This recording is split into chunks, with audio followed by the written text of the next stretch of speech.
Halo semuanya, Sawadee-krab, selamat datang kembali di segmen analisa dan kembali kita update terkait dengan perkembangan terbaru mengenai kasus Teng Monida yang sudah diputuskan adalah karena kecelakaan dan juga kelalaian di 26 April lalu oleh penyidik non-Taburi. Tapi ini masih dalam tahapan proses yang belum selesai karena sekarang sedang berada di Kejaksaan Thailand apakah akan diterima laporan tersebut atau tidak.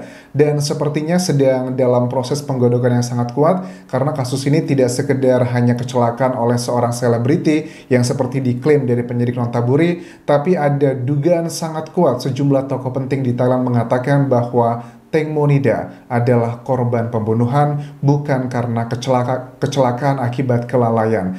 Di hari ini, Mr. Acharya Ruang Ratanapong atau panggilannya adalah Mr. Genius, President of the Crime Victim Assistance Club di Thailand, sudah menyampaikan sejumlah bukti baru ke DSI, Department Special of Investigation, bukti-bukti yang menunjukkan bahwa Teng Monida adalah korban pembunuhan.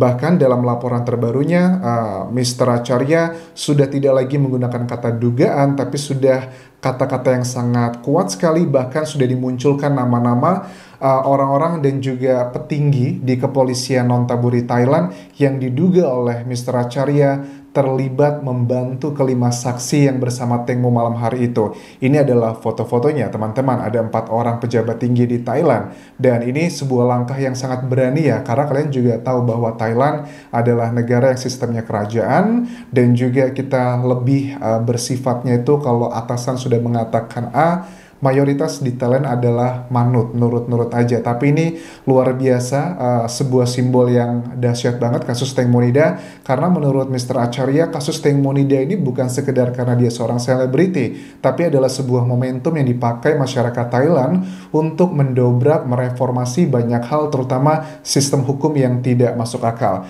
Nah, dalam laporan terbarunya ini ada sejumlah oknum tertinggi, salah satunya adalah Letnan Jenderal Thor. Panggilannya adalah Letnan Jenderal Thor yang diduga itu sangat baik sekali membantu kelima saksi yang bersama Teng Mo malam hari itu. Ada beberapa hal yang digarisbawahi pada saat Mr. Acharya menyampaikan keterangan terbaru di media massa Thailand. Misalnya adalah begini data otopsi, teman-teman. Mungkin kalian belum begitu paham kok data otopsi ini bisa menjadi hal yang menjadi kejanggalan menurut Mr. Acharya.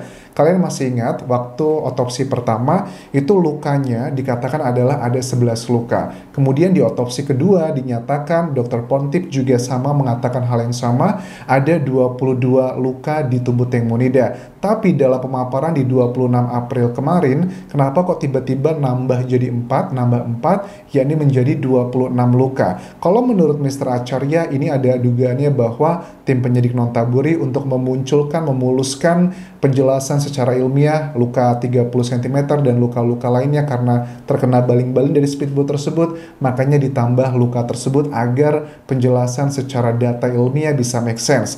Tapi ini adalah hal yang janggal, bagaimana mungkin otopsi pertama, kedua, kemudian final decision itu kok ada perbedaan, apakah ini sebuah ketidaksiapan ataukah memang the nature of the autopsinya seperti itu. Ini kan belum diklarifikasi dan sangat janggal sekali data-data yang tersebar di media massa. Kemudian tidak hanya data mengenai autopsi tersebut, tapi juga tentang identifikasi dari speedboat Teng Monida itu aku catat ada 4 kali. Jadi speedboatnya tersebut sekarang sudah diamankan di kepolisian non-Taburi. Tapi pada saat sebelum diamankan ke non-Taburi itu kan sudah diperiksa. Jadi diperiksanya itu adalah di dekat Sungai Chao Phraya di kota Bangkok. Jadi speedboat tersebut adalah miliknya POR, dan POR memang memberikan kayak ada orang lain untuk ada sebuah lembaga organisasi khusus yang memang tugasnya adalah untuk membersihkan dan juga menyimpan speedboat tersebut.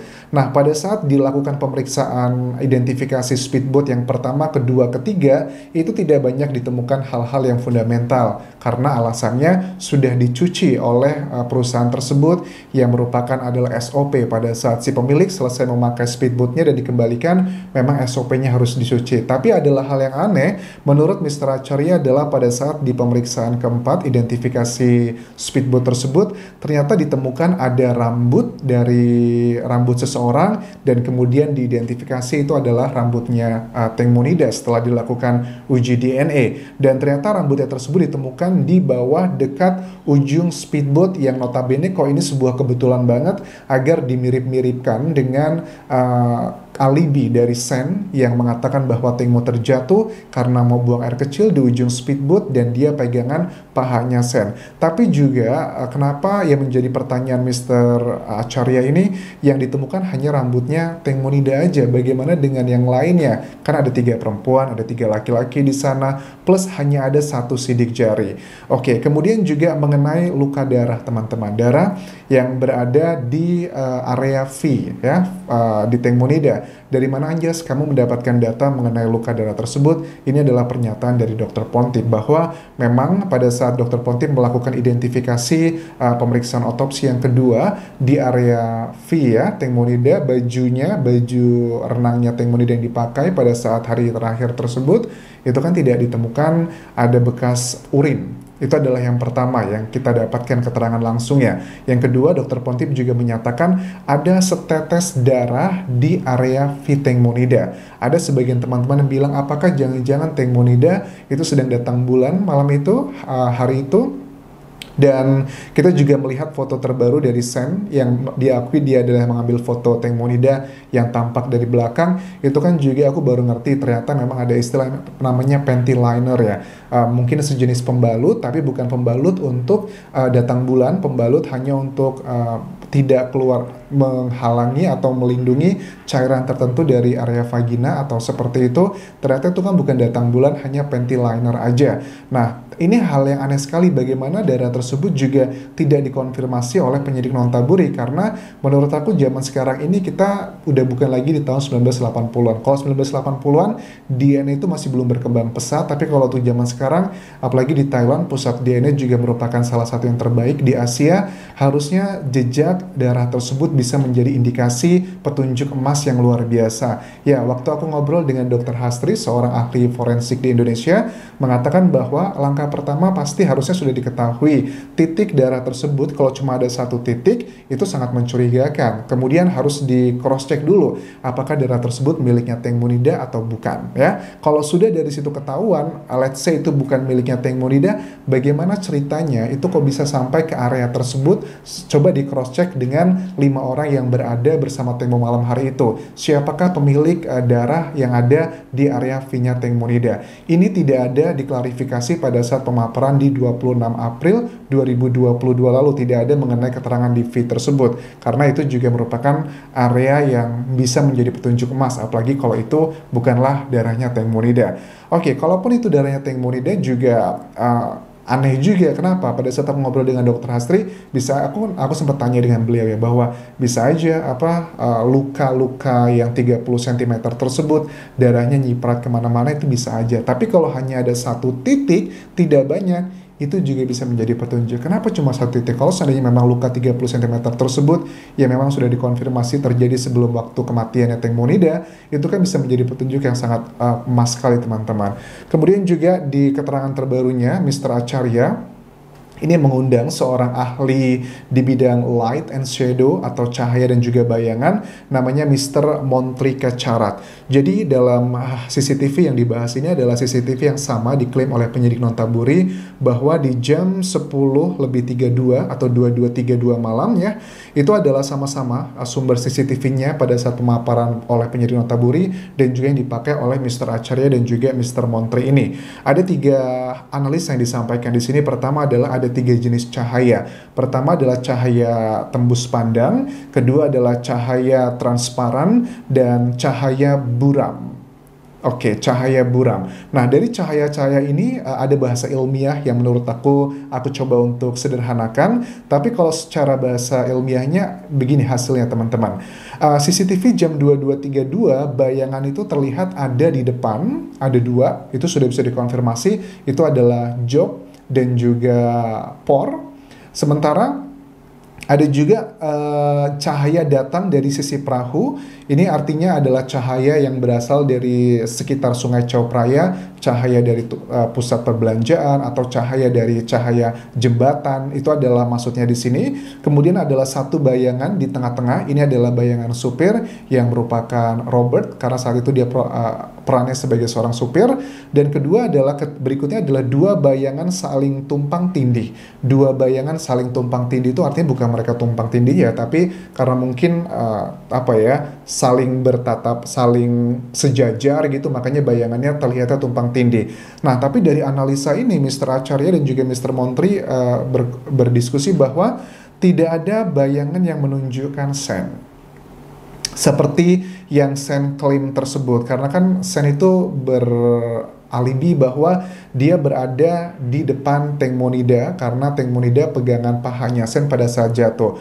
Ini kok berbeda sekali ya dengan pendapat dari tim penyidik Nontaburi pada saat memaparkan di pemaparan kemarin itu ada terlihat Sen memang ada di ujung, tapi kok ini menurut mereka tidak ada Sen di situ. Sen sedang di mana? Kalau memang dia saat itu sedang berada dekat dengan Teng Monida, harusnya ada bayangan tersebut karena mereka posisinya tuh kalau si Teng Mo ada, si Sen juga harusnya ada karena linear bayangannya semuanya ada gitu. Ini adalah sesuatu hal yang sangat janggal menurut mereka. Nah, kemudian juga ada keterangan terbaru mengenai Dr. Kwan Fujitron. Ini adalah dokter di Thailand juga ya yang sering berdebat dengan Sen ya. Dokter ini kemudian menyatakan sesuatu hal ya, bahwa terlepas dari alat-alat bukti-bukti yang sangat memberatkan kelima saksi tersebut, tapi secara simpel Dr. Kwan Fujitron mengatakan bahwa reaksi dari kelima saksi setelah terjadi kecelakaan tersebut adalah hal yang tidak wajar. Bagaimana mungkin Gatik yang sudah 20 tahun bersama dengan Teng Mo, sahabatnya tenggelam, dia masih bisa pulang, dia terlihat masih oke-oke aja, bahkan dia mencari pengacara sebelum melakukan BAP, berita acara pemeriksaan, dan masih banyak lagi rentetan kejanggalan yang tidak mencerminkan seseorang baru kehilangan sahabatnya. Itu adalah reaksi secara logika aja sebelum kita berbicara data-data yang lebih valid. Makanya dia yakin bahwa Teng Monida ini adalah korban pembunuhan bukan karena kecelakaan biasa. Kemudian Mr. Supasri, seorang hakim senior di Thailand, juga mengkritisi pengacara Decha, pengacara Ibu Panida ya, ibu kandung Teng Monida, bahwa kenapa sih kok Decha ini seneng banget gitu ya, selalu membela dan juga mendukung penyidik Nontaburi. Maksudnya misalnya seperti Mr. Decha pernah mengatakan, penyidik Nontaburi itu nggak punya kewajiban untuk menjawab berbagai macam pertanyaan yang disampaikan oleh tokoh-tokoh yang selama ini mengkritisi penyidik Nontaburi.